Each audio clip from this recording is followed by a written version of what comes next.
All right, my friends, welcome back. It is time for another Motorweek Retro Review reaction. And today I am super excited to be bringing you the 1993 Dodge Intrepid ES.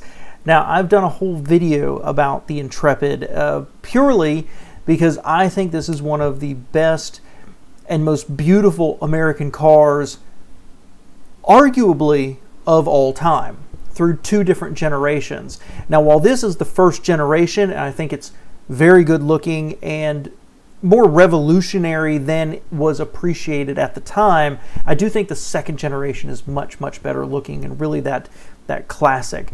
What I've said about it is that unfortunately, fortunately and unfortunately, the 90s were peak Chrysler to me. Not necessarily from the horsepower wars, but from a scrappy company that just really was trying to be good, trying to be different, and producing really sharp products such as the Neon and the Cloud cars and then the Intrepid, among others. They were let down by some reliability issues, durability, and just overall you ended up with a mass of cars that didn't hold up as well as some of their competitors. But I think they were so good on the design side. And the Intrepid actually came from a Lamborghini show car that they'd had, a concept car they'd had. And since Chrysler owned Lamborghini, they're like, that's it. And they developed it into this car. And so, that cab forward engineering, it was a huge car. It was bigger than a Taurus at the time, huge interior space. I loved these cars. And actually, I kind of always thought they were a little bit of a deal, honestly, but they were really big. And I'm excited to do this one. I'm excited to hear what Motor Trend said. Motorweek, sorry about that, back when it was new. Let's see. Motorweek is made possible by Lucas Oil and TireRack.com.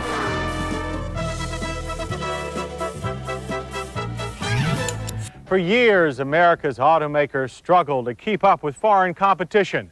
High-quality cars from Japan and Germany flooded the American market, dealing a serious blow to the U.S. auto industry.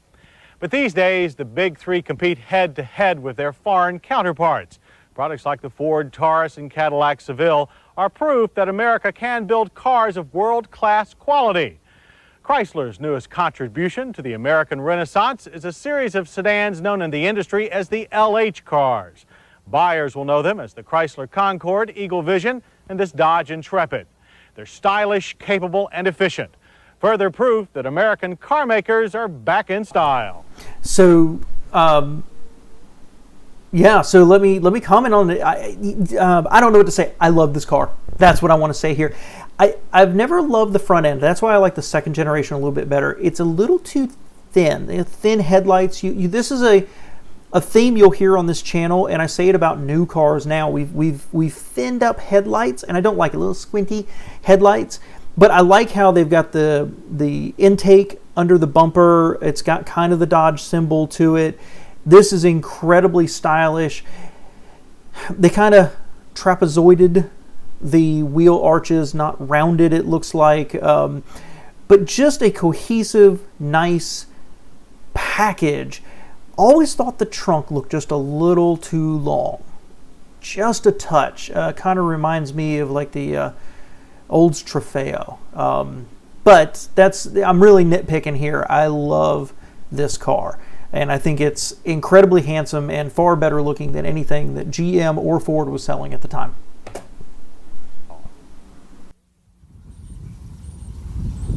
First introduced to the public at Detroit's '92 North American International Auto Show, the Dodge Intrepid is one of three brand new sedans expected to pull Chrysler up by the bootstraps.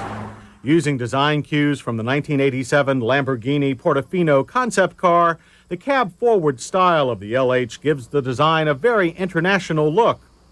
Our Intrepid ES, however, has an American aggressiveness that separates it from the European-flavored Eagle Vision and luxury Chrysler Concorde. The Intrepid's front end clearly resembles the Dodge Viper sports car. Sloping headlights, a split bumper grille, and outboard fog lamps flow quickly up to a cab-forward windshield that extends over the front wheels. This, combined with the LH body's lengthy 113-inch wheelbase, makes the car look as if it's lurching forward even at standstill. Its high deck lid is complemented by wraparound taillights extending across the entire width of the car. So let me jump in. There's some other aspects here of the car that I want to make a note of. So the rear of this car reminds me of the Oldsmobile, the Cutlass Supreme. Was that the GM10 platform? Really reminds me of the Oldsmobile version of that car. But I'd like to point out, if you notice here at the C-pillar, between the back door and the rear window, it's all blacked out there. So Chrysler, maybe inadvertently, and I've never noticed this before, maybe I've just missed it on other cars, kind of got that floating roof line that you see so popular in sport utilities these days. Maybe that's part of the reason this car is so handsome to me, other than just the proportions are all right. Now, the front squinty little does not look like a Viper. Give me a break. But anyway, squinty little headlights, I didn't like that. I would have liked to have just a little more substance to it. But back here at the back, I don't love the rear end of it. I like that they've got the bar all the way across, but these two little lines that wrap around the quarter panel back there, I know it's styling and maybe people loved it, but that just strikes me as chintzy. I guess it's more interesting than just having a massive red and amber back there, but I didn't love the rear end, I guess is what I'm saying. And again, it looks too long. It at least a few inches, just like it was lengthened just for the sake of being lengthened. Unlike most front-wheel drive cars, the Intrepid's drivetrain is mounted lengthwise, Audi style. LH Power is all V6 with a pushrod 3.3-liter motor standard. Our car's new 3.5-liter 24-valve V6 is the most powerful normally aspirated engine Chrysler has ever built. With the optional traction control turned off, 214 horsepower and 221 pound-feet of torque pull the 3,200-pound Intrepid to 60 miles per hour in 8.8 seconds. And a quarter mile is tapped in 16.5 seconds at 87 miles per hour. That's pretty good. I mean, I don't know what else to say about that. That's pretty good. The most powerful normally aspirated V6, the engine they sell, that's impressive. 214 horsepower, that's okay for then. That was pretty good. And, you know, these speeds are pretty good. We're not race car here. That's pretty darn good. And, you know, at least when I drove them, they always felt peppy. That's about all I could say about them. That's pretty freaking good. And they mentioned that the engine was mounted longitudinally, and they said like an Audi, but actually, if you've seen my video about these cars, they were actually inspired by the Renault. There was, I forget the name right now, but there was a Renault, the Premier, Eagle Premier, I believe is what it was. And of course, AMC had relationships with Renault when Chrysler bought AMC, and they had that Premier platform, and they were so impressed with the engineering behind it, the French engineering behind this, that they basically took that as the starting point to develop the next generation of cars. So they may say Audi, but really it's a longitudinally mounted, like a French car. The LH's 4-speed automatic shifts with crisp precision. In normal driving conditions, this engine delivers an EPA estimated mileage of 18 city and 26 highway. We got a combined 23 during our testing. And I'm going to say that's not bad. Wow. I don't know how the Taurus or the General Motors midsizers actually compare directly with this off the top of my head. But consider for a minute, I have a 2014 Honda Accord. So we're talking 20 years newer. It has a 4-cylinder. Makes less horsepower than the 6-cylinder, but I've got a 4-cylinder, and I get 28 to 30 in mixed driving.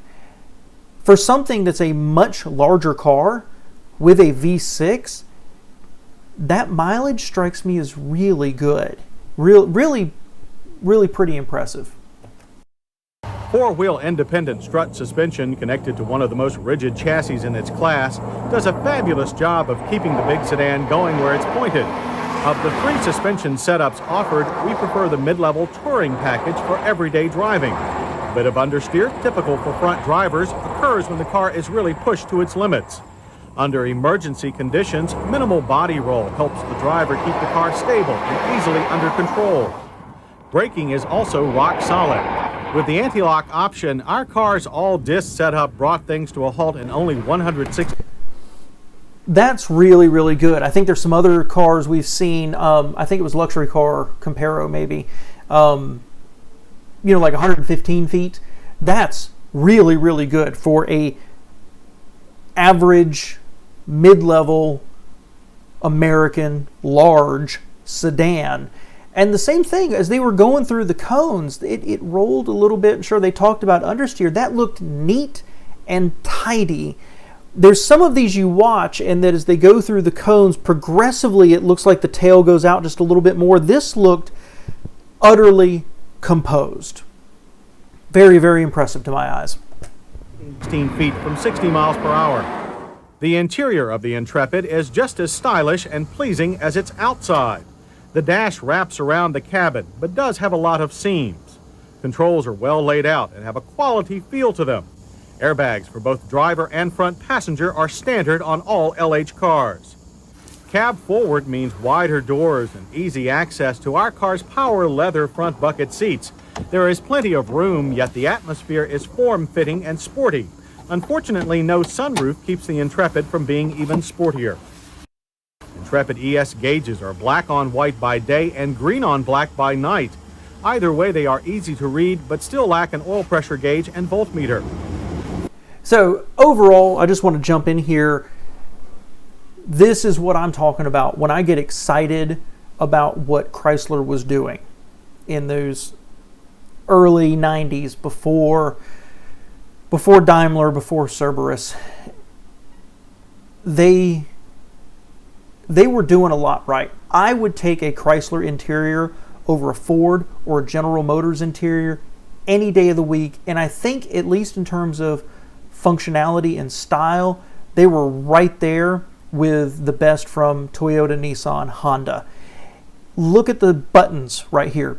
Big buttons, not little tiny ones, not trimmed in chrome or something like that. Big buttons and big knobs, but it wasn't cartoonish like what Pontiac would have been doing. The dash, it is a little dour, okay? There's a lot of the same color plastic. But they didn't do this stupid little pod in front of the driver. They gave it some style. I like the white on black. A silly way to give it just a touch of sport. Really good ergonomics overall, certainly for the time period. I wish that they could have lightened it up a little bit and done something a little bit different. I think the Concorde version I drove, I think it was a tan interior, and it felt super airy because it was such a large car. This just looks a little depressing to me, but I love the style of it, and just what could have been if Chrysler had stayed independent. Free of freon and chlorine, the new automatic climate control system is powerful, easy to operate rotary and push-button controls. The stereo is a more familiar Chrysler Infinity unit that still sounds great. One minor complaint: due to a sensitive combination stalk, we did have an occasional problem with turning on the wipers while trying to flash the brights or putting on a turn signal. Rear seating is cavernous, and you sit slightly higher than the front for better visibility. However, we missed the convenience of inside access to the trunk. Fortunately, the cab forward design still allows a large trunk, 16.7 cubic feet of flat cargo space with a low loading lip. Base price for the Dodge Intrepid is $15,930, and the ES starts at $17,189. Our test vehicle rang in at $22,207 with just about everything that is available. A comparably equipped Toyota Camry will cost you more. A passenger side airbag is not available, and it doesn't handle as well as the Intrepid. The Camry, however, is quieter and has a reputation of quality that the LH has yet to match. On our long list of hits for the Dodge Intrepid... That's it? Come on. The Taurus is out there. General Motors has got cars. The Accord. But, you know, and the Camry's a much smaller car. We got shortchanged, guys. Intrepid ES, we liked its overall design, inside and out. The new 24-valve V6 is smooth and powerful. For a big sedan, the LH platform handles exceptionally well. And as for quality, LH seems put together better than any Chrysler product before it. Misses include the lack of a sunroof, no inside access to the trunk, and a combination stock that would turn the wipers on when we really didn't need them. The Dodge Intrepid ES passed our safety check with flying colors. Standard driver and passenger airbags and optional anti-lock brakes and traction control make this the most safety-conscious Chrysler sedan yet. And our positive LH impressions are joined by similar comments from virtually everyone that knows automobiles. Autoweek noted after a recent test drive, our expectations were exceeded. We were indeed delighted. Popular mechanics raved the Intrepid changes directions like a halfback, tracks like a train, and allows all sorts of liberties without a trace of skittishness. And Motor Trend summed it up saying, by every initial measurement, the LH Trio have the earmarks of a long ball home run.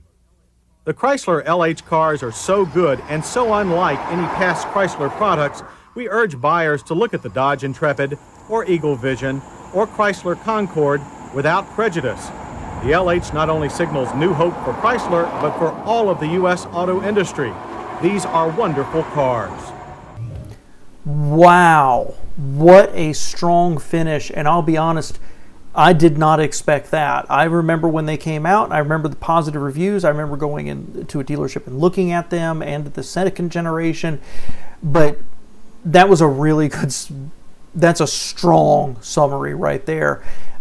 Put aside your prejudices and go take a look, because these are really good cars.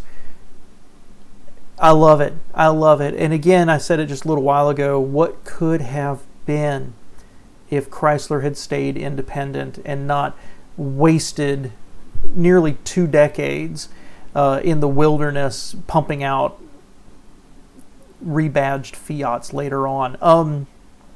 You know what? I love this car. I really do. This is one of those cars I don't like cars this big overall. It's too big. I don't need one that big, right? You know, but this is one of those cars that back in the day when I was sitting there looking at one, I wish I'd pulled the trigger. I don't remember what I got instead, but I don't believe it would be as reliable or as durable, or the paint would hold up, or the interior would hold up as well as my Accord or a Camry of the time. But if I was looking at a Taurus or a Chevy Oldsmobile or Buick or Pontiac, there's no doubt in my mind the Intrepid's the better car. Love this vehicle, guys, and that was really exciting. And what a strong ending for a car that ultimately sold well, but was not a home run. And that's part of what makes it more nostalgic for me, is knowing it was so good and they still didn't have the home run they needed. Same thing with the Cloud cars. They sold well, but they weren't home runs. And honestly, I just really think that both Chrysler and consumers at the time really missed the boat. They could have had something special, but they just didn't quite get it. Anyway, let me know your thoughts below, guys. I appreciate you spending a few minutes with me.